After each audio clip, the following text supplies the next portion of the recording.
जय हिंद साथियों, आप लोग कैसे हैं? उम्मीद करता हूँ कि आप लोग बहुत ही बढ़िया होंगे। ठीक है, तो आज की इस वीडियो में हम लोग क्लास टेंथ की आज हम लोग हिंदी चैप्टर नंबर 4 जिसका नाम है नाखून क्यों बढ़ते हैं, इसके ऑब्जेक्टिव हम लोग कंप्लीट करने वाले हैं। तो इस वीडियो में आपको हम 53 ऑब्जेक्टिव को याद करवाने वाले हैं, तो आप लोग वीडियो को शुरू से अंत तक बने रहिएगा ताकि आपको जो भी ऑब्जेक्टिव बताएंगे सभी ऑब्जेक्टिव आपको इस वीडियो में ही हम याद करवा कर छोड़ेंगे। ओके, तब तक के लिए आप लोग एक बार वीडियो को शेयर जरूर कर देंगे और प्रत्येक आंसर प्रयास करेंगे कि 5 से 10 सेकंड के अंदर आप लोग कमेंट बॉक्स के अंदर जरूर बताना है। चलिए तो चैप्टर नंबर 4 को स्टार्ट करते हैं जिसका नाम है नाखून क्यों बढ़ते हैं। इनके जो लेखक है नलिन बिलोचन शर्मा है। देखिएगा नाखून क्यों बढ़ते हैं, इनके लेखक कौन है? नलिन बिलोचन शर्मा है। ओके, चलिए फर्स्ट क्वेश्चन लेते हैं। कह रहा है कि नाखूनों का बढ़ना किसका प्रमाण है? बताइएगा नाखूनों का बढ़ना किसका प्रमाण है। तो नाखूनों का बढ़ना किसका प्रमाण है? तो यह आपको पाशविक वृत्ति और संघर्ष चेतना का प्रमाण है। राइट आंसर डी हो जाएगा। क्वेश्चन नंबर 2 में कह रहा है कि पुनर्नवा पुनर्नवा शीर्षक उपन्यास जो है किनकी रचना है? तो क्वेश्चन नंबर 2 का राइट आंसर ए हो जाएगा, हजारी प्रसाद द्विवेदी जी की रचना है। ओके, राइट आंसर ए हो जाएगा। चलिए नेक्स्ट क्वेश्चन बढ़ते हैं। क्वेश्चन नंबर देखिएगा थर्ड नंबर की ओर।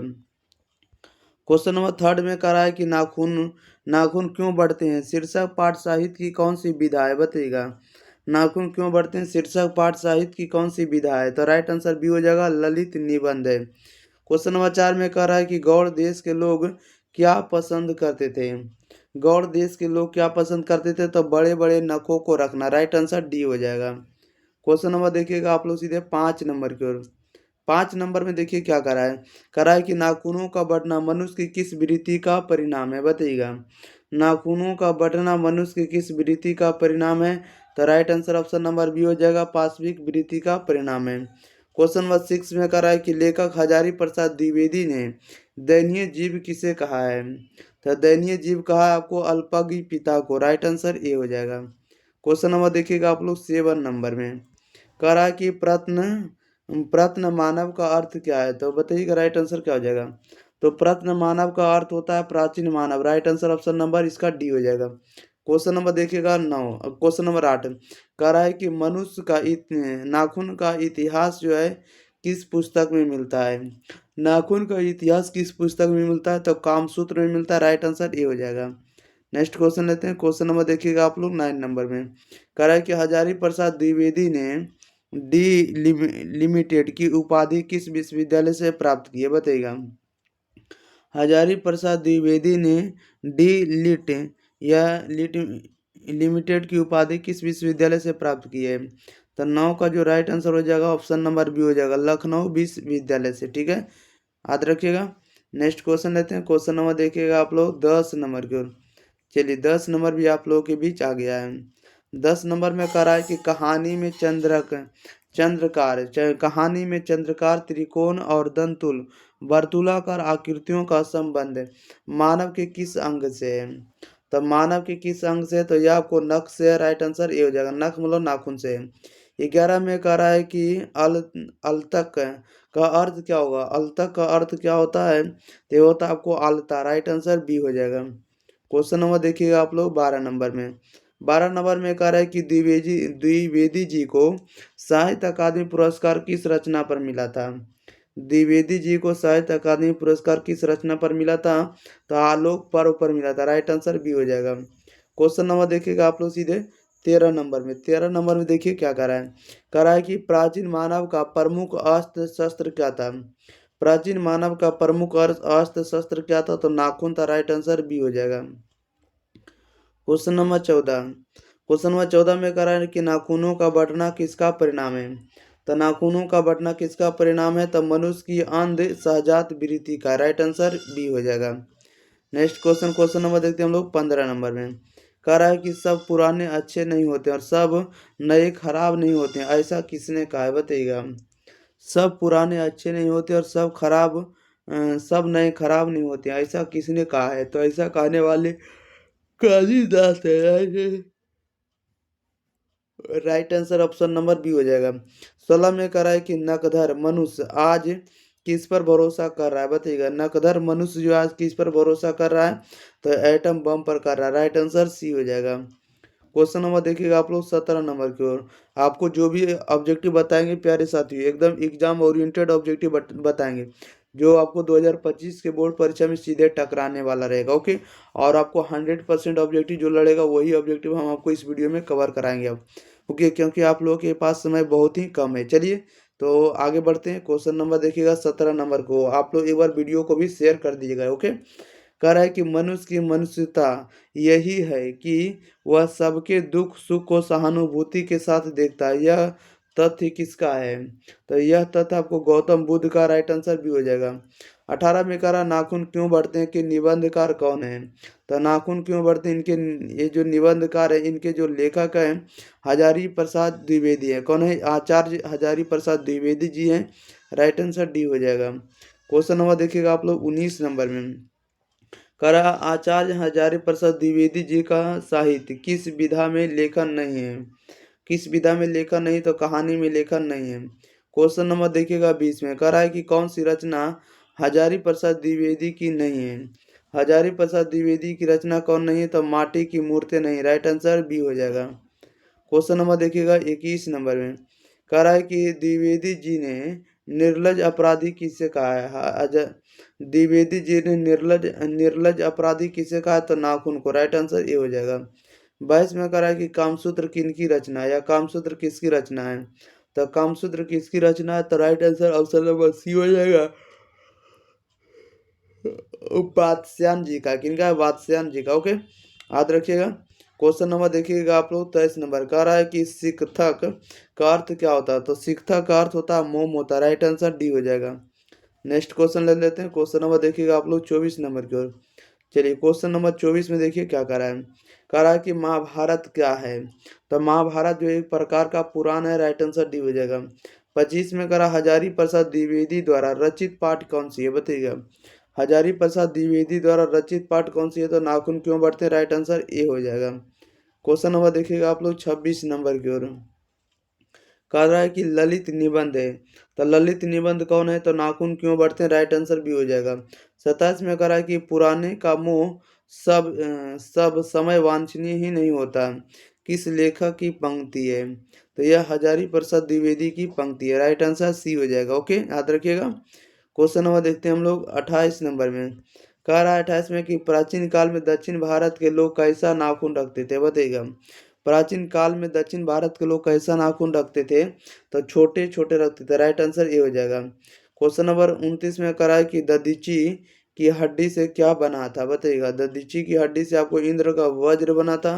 राइट आंसर सी हो जाएगा। नेक्स्ट क्वेश्चन लेते हैं। क्वेश्चन नंबर देखिएगा आप लोग 30 नंबर की ओर। 30 नंबर में कह रहा है कि आलोक पर्व शीर्षक निबंध संग्रह किसकी रचना है? बताइएगा। आलोक पर्व शीर्षक निबंध संग्रह किसकी रचना है? तो यह रचना हजारी प्रसाद द्विवेदी जी का। राइट आंसर ये हो जाएगा। 31 में कह हजारी प्रसाद द्विवेदी का जन्म कब हुआ? हजारी प्रसाद द्विवेदी का जन्म हुआ 1907 ईस्वी में। राइट आंसर बी हो जाएगा। क्वेश्चन नंबर देखिएगा 32 नंबर में। कह रहा है कि हजारी प्रसाद द्विवेदी का जन्म कहाँ हुआ था? तो हजारी प्रसाद द्विवेदी का जन्म हुआ बलिया उत्तर प्रदेश में। राइट आंसर सी हो जाएगा। 33 में कह रहा है कि कौन मनुष्य का आदर्श नहीं बन सकती? बताइएगा। कौन मनुष्य का आदर्श नहीं बन सकती? तो राइट आंसर भी हो जाएगा, बंदरियां नहीं बन सकती। क्वेश्चन नंबर 34 में कह रहा देवताओं का राजा से किन्हें संबोधित किया जाता है? बताइएगा। देवताओं को राजा से किन्हें संबोधित किया जाता है? तो इंद्र को किया जाता है। राइट आंसर सी हो जाएगा। क्वेश्चन नंबर देखिएगा आप लोग 35 नंबर की ओर। 35 में कह रहा है कि नख यानी नाखून किसका प्रतीक है? नख जो है किसका प्रतीक है? तो नख आपको पशुता का प्रतीक है। राइट आंसर भी हो जाएगा।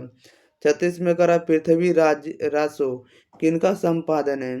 तो पृथ्वी राज रासो किसका संपादन है? तो राइट आंसर ये हो जाएगा, हजारी प्रसाद द्विवेदी जी का संपादन है। क्वेश्चन नंबर देखिएगा 37 नंबर में। कह रहा है 37 में हजारी प्रसाद द्विवेदी को कब पद्म भूषण की उपाधि से सम्मानित किया गया? बताइएगा। राइट आंसर क्या हो जाएगा? हजारी प्रसाद द्विवेदी को कब पद्म भूषण की उपाधि से सम्मानित किया गया? तो यह किया गया आपको 1957 ईस्वी में। क्वेश्चन नंबर 38 कह रहा है कि अशोक के फूल किसकी रचना है? तो अशोक के फूल किसकी रचना है? तो हजारी प्रसाद द्विवेदी की रचना है। क्वेश्चन नंबर देखिए 39 कह रहा लेखक के अनुसार मनुष्य के नाखून किसके जीवांत प्रतीक है? किसके जीवांत प्रतीक है?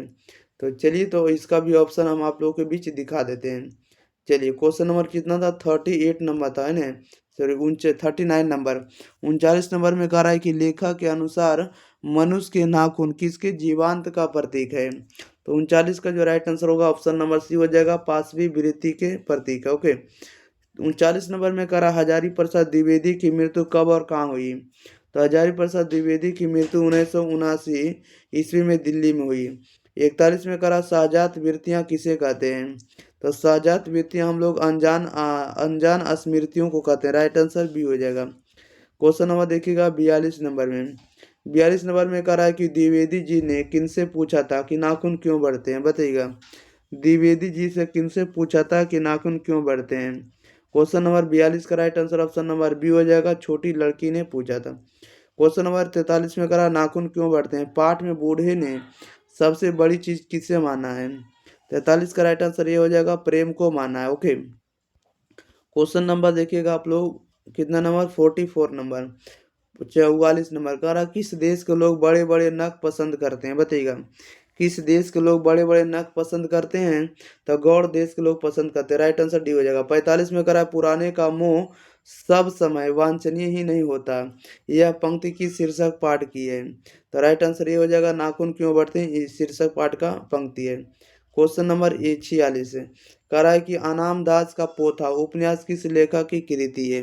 अनाम दास का पोथा उपन्यास जो है किस लेखक की कृति है। तो 46 नंबर का ये हो जाएगा, हजारी प्रसाद द्विवेदी की कृति है। 47 में कह रहा है कि कौन नाखून को जिलाया जा रहा है, बताइएगा।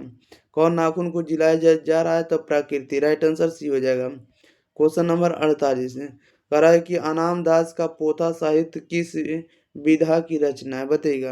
अनाम दास का पोथा साहित्य की किस विधा की रचना है। तो 48 का राइट आंसर भी हो जाएगा, उपन्यास है। ओके, क्वेश्चन नंबर 49 में कह रहा है कि असुरों के पास नहीं थी।